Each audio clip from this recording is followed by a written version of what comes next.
No, it was a modern one. It was a good one. Okay, I clicked it, set it on the table, and it started lighting up. Every time I brought my camera up to video record it, would just stop. I heard about this experiment. And then I put it down, and it would start going up. It was bright enough. It was hitting up to red. That I saw it from another room. Another person saw it from down the hallway going, hey, somebody's K2 is really active up. And every time I bring my phone up to try to get it, it just stopped. And I at one point was like, is anybody getting this on camera? And I hear, I'm trying, goddammit. So that was one of the few times I was like, okay, that's absolutely something not normal. And it was intelligent enough that every time I tried to, it was almost taunting to me at that point. Like it was lighting up all the way up to red. Oh, absolutely. And it was flashing it. It was effing. It was that. Whatever it was effing. Every time I tried to bring my camera up on my phone, it would just stop. And I'm like. But you would say, I would say, I don't know about you, that's a 1 in at least 100 phenomenon. Oh, that's 1 in 1,000. I've never had that much activity. The only thing that would make it better is if I could have got it on camera. Well, let me ask you, were you jacking with him? Did you have like a walkie-talkie with him or clicking to jack with him or anything like that? I was like 50 yards away. Yeah, he was in another room. You can still click on a walkie-talkie that's down by the K2 to make it go up. Right? They have to be pretty close. Okay, I just know how I know how you jack with people. Yeah, no, that's not possible. Okay. Right. I've never experienced. Well, that was one of the few investigations that we had multiple devices peg out that even other investigators were mentioning that they had never seen full red on, because we had a REM pod that was also going nuts in another section. It would go all the way up to red, and they're like, there's only one other place I've ever seen it go. That's me tapping. Sorry. Yeah. No. But that was one of the few times, because like I really wish I would have made that. Yeah, well, somebody was making money, so there's a reason for that. Yeah, cell block theory, man. Yeah. Had to pay for it. So, my quick little story. Like, how much are they normally? I think you can buy the new ones on $29, $39. Yeah, 2 for $54 or something like that. Would you recommend them for somebody starting out? As a novelty gimmick? As a starter. Not as a serious. But I mean, like, if you're just getting into it and you don't have $1,000 to drop on a tool. Okay, well, wait a minute. You said not for serious investigators, right? That's where you're going with. So, well, that's why he doesn't own one. He made you get one. I own one. So, I mean, you just said where this worked. You saw this happening, and now you're saying don't get it because it's not for serious. No. I'm saying if they are serious investigators, you'd want to go. You'd want to get something higher. If you like a tri-field meter or something. Yes. I mean, to me, I would say if you were wanting to... Does that make sense? Yes. What you're trying to say I didn't let you finish then. Yeah. So you're trying to say, if you're going to be serious about this... I was trying to say, yes. Save $40. In all honesty, he asked me a question and I could have said, yeah. Yeah. Instead, if you're on a budget... to me, to elaborate, though, if you're really wanting to get into this... I would save your money up and not get a K2. Yeah. I would get a Mel, because there's a big price difference. Yeah. Now, if this is something that you're not sure about, but would like to have something with you while you investigate, like you do this once or twice a year, you got a group of friends, absolutely. Yes. Spend the money, it's worth it. Or save even more money and get the deluxe package of dowsing rods. Yeah. I mean, that's for serious people. And you can find minerals and water, too. Yeah. Dead bodies if you know how to look. Yeah. So, I mean, that's for a tech tip on K2s that we don't have right now to show. Sorry, guys. We'll put a picture up so you can see what it looks like, the Amazon link. We're not telling you to buy it. We are telling you, like, it is a tool. You do have to be... because it's so simple, you definitely need to be aware of what your surroundings... and try to debunk everything as much as possible with them. And don't freak out when it lights up. Or you can go to a certain show and watch them and like, oh, bro, this is like the opening of another dimension. Oh, it went red, bro, twice. Oh, bro, I'm scared. You're so brave. Yeah, there's some people out there on cable that... I thought we were just watching it. I'm talking about us. No. I'm talking about other people that wear black shirts. Yeah. So, I would say this is the only definitive definitive piece of Whoa. evidence Yeah. that I have that it could have been something weird. Rick, Nathan, and another investigator who claimed to be psychic were out at the Battle of Blackjack down in, was it Edgerton? It's just past Edgerton, Lawrence. Kansas? Yeah. Yeah, so it's There's a you're out in the middle There's of paranormal down in Edgerton? Okay. yeah. It was There's the a first lot of it was the first battlefields skirmish of the really are- Civil War. Well, John Brown's well, men held up in the little cabin. And the owner of the owner of the Blackjack area was friends with John's Moses Brown and told him, yeah, you can occupy it. Well, this is while Bloody Kansas was going about when he's a very stout abolitionist and was fighting Missourians for the right to keep Kansas a free state. And it's one of the earliest battles predating the Civil War. I'll be down. So I mean, you're out in the middle of nowhere. Okay, I'm sorry. I didn't mean to interrupt you. Yeah. You're out in the middle of nowhere on a dirt road, and part of the legend is that you can see the troop of soldiers march down the road, because I think there was like 10 of them. I could be wrong on that. No, you're history people. Yeah, towards where the site happened, and we were like, oh, let's go walk this path and see if we feel anything weird. We get halfway down that little dirt road, and the psychic that's in the group says, we didn't tell her anything about it either. She said, I feel like a group of soldiers just walked through us. And the second that happened, my K2 meter spiked. And then they walked back through us the other way, and it spiked again. It's more barren of a road than the Bray Road. I mean, there's nothing. I mean, it's farmland out there. It's farmland. There is one.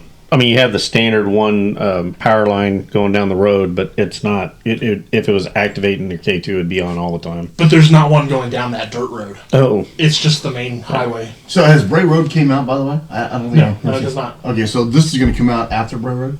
No, it's not. Okay, we'll know what we're talking about later then. But we weren't talking about an episode. We were talking about desolation of the road itself. yeah, the road itself. We're talking about during this episode, though. No, we were talking just in general. That road is not that desolate. That's what we kind of covered. Well, you brought up Bray Road, though. That's why I asked. Well, I just want to put a reference for you on when you're thinking of a road. Yeah. Bray Road's not it. There's way more houses. It's Bob's Road. Yeah, it's Bob's Road, not Bray's. That's well said. Or Robert, if you know him. No, that's really well said. So, yeah, my interpretation of K2 meter is it should be used lightly if you use it as a beginner at all, because it's very unpredictable and very hard to corroborate it as physical evidence when there's so many things that can interfere and distort what's causing it to go off.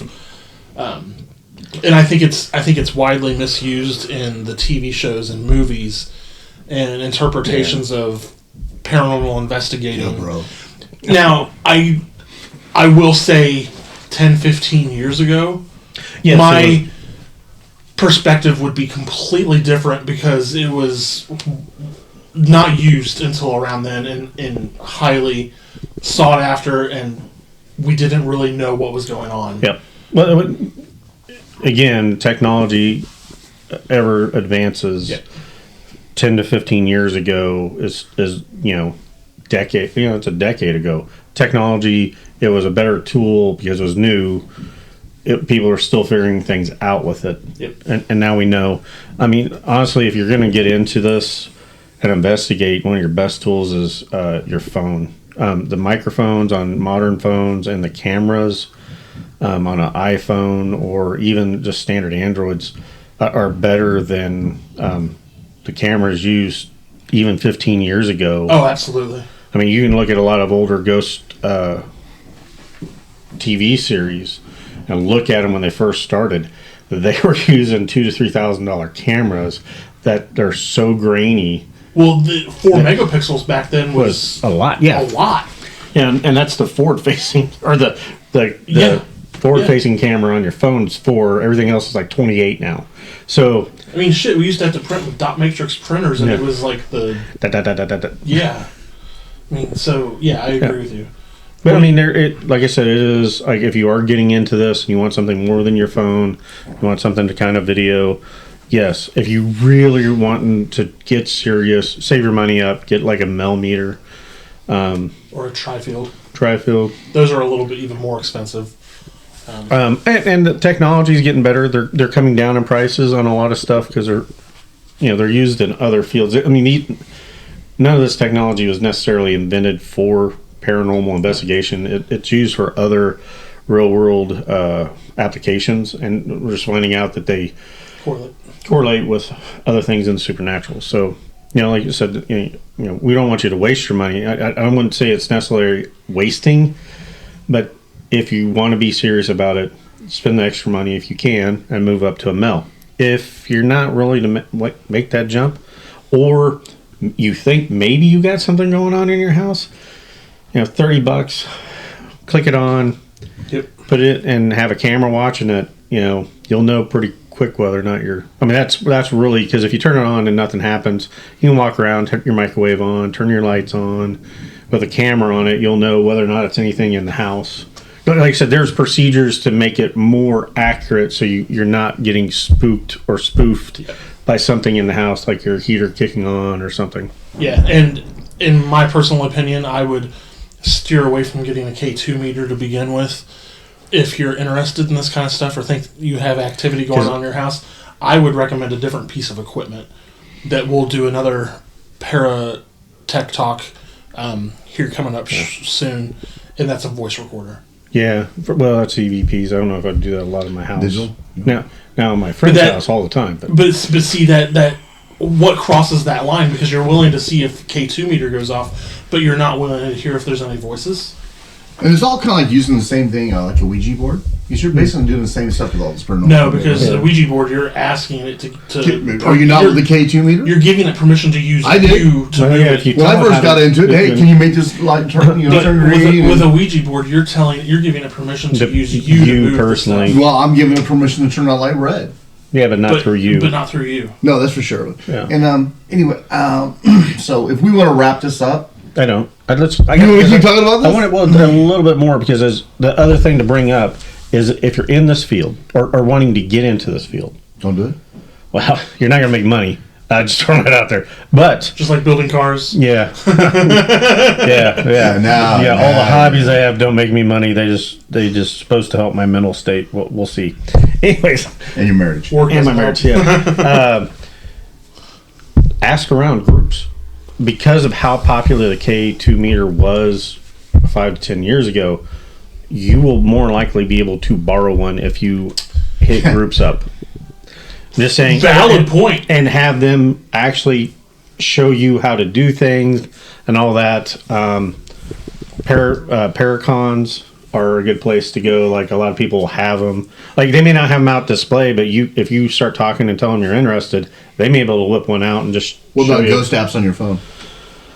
Unless they're sponsored by us, I would I would not. We do not endorse that app. No. The ghost. So the ghost radar, probably not a real thing. No. Just in case anybody's interested, you can get 2 K2 meters on Temu for $18. Holy smokes! Or if you don't trust overseas crap companies, yeah, only unless it works if you speak Mandarin. You can get a pack on Amazon, single pack on Amazon. For $14. They have other options that are. So we're that old that they with free shipping. With free shipping. So yeah, at $14 for 2, it's worth it. Yeah, it's under $20. You can have one in multiple rooms. Yeah, have fun. Have fun. Stay away from the EVP. So next time on Paratech Talk, we're going to talk voice recorders and EVPs and how they're awesome. My favorite subject. Awesomeness. No, picking up voices, whether it's at your house or not. Until next time, people. Be Folks. safe.